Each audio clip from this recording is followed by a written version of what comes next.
नमस्कार, आप देख रहे हैं ऑनलाइन न्यूज वाला। मैं हूं आपके साथ दीपक गुप्ता। साल 2022 की विधानसभा चुनाव के पहले अपर्णा यादव ने भारतीय जनता पार्टी का दामन थामा था। सपा से इस्तीफा देकर भाजपा में शामिल हुई अपर्णा यादव को ना तो भारतीय जनता पार्टी ने विधानसभा चुनाव में उतारा, ना उसके बाद हम देखें कि कुछ सीटों पर लोकसभा चुनाव को लेकर समीकरण बने थे। उपचुनाव की स्थिति जैसे आजमगढ़ और मैनपुरी या रामपुर की बात कर ले, ना वहां से प्रत्याशी बनाया। हाल ही में राज्यसभा चुनाव से भी कैंडिडेट उन्हें नहीं बनाया गया, नगर निकाय चुनाव से भी उन्हें नहीं उतारा गया। लेकिन अब खबरें इस तरफ इशारा कर रही हैं कि अपर्णा यादव का जो इंतजार का सब्र था अब वो खत्म होता नजर आएगा और उनको आगे विधान परिषद भेजने को लेकर भारतीय जनता पार्टी बड़ी रणनीति बना रही है। इस बात की पुष्टि नहीं हुई है। हर बार की तरह इस बार भी कयास लगाए जा रहे हैं, क्योंकि नगर निकाय चुनाव में भी, विधानसभा चुनाव में भी, राज्यसभा चुनाव में भी और कुछ उपचुनाव में भी अपर्णा यादव के नाम को हर बार आगे किया गया।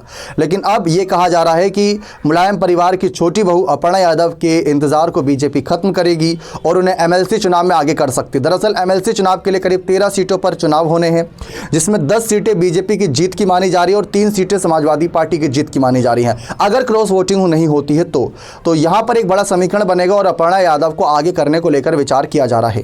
वैसे तो लोकसभा चुनाव भी नजदीक है, कुछ सीटें ऐसी थी जहां से अपर्णा को कैंडिडेट बनाया जा सकता था, जिनमें मैनपुरी लखनऊ सीट थी।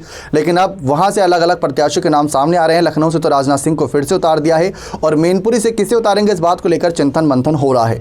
लेकिन अगर विधान परिषद भेजा जाता है अपर्णा यादव को तो वहां पर वे अपनी आवाज़ बुलंद तरीके से रख सकती हैं और आसानी से किसी सदन का हिस्सा बन सकती है। लेकिन अगर चुनावी रण में रहती तो वह अपने परिवार के खिलाफ ही नजर आती। अपर्णा यादव की तरफ से खबरें ऐसी थी कि वह अपने परिवार के खिलाफ चुनावी मैदान में नहीं उतरना चाहती, यानी कि जहां से उनकी कहीं ना कहीं भाभी डिम्पल यादव हो या फिर अगर अखिलेश यादव हो या शिवपाल यादव हो या धर्मेंद्र हो या फिर अक्षय यादव हो, तेज प्रताप हो, उनके खिलाफ चुनाव नहीं लड़ना चाहती। इस बात की हम पुष्टि नहीं करते, लेकिन ऐसी खबरें थी।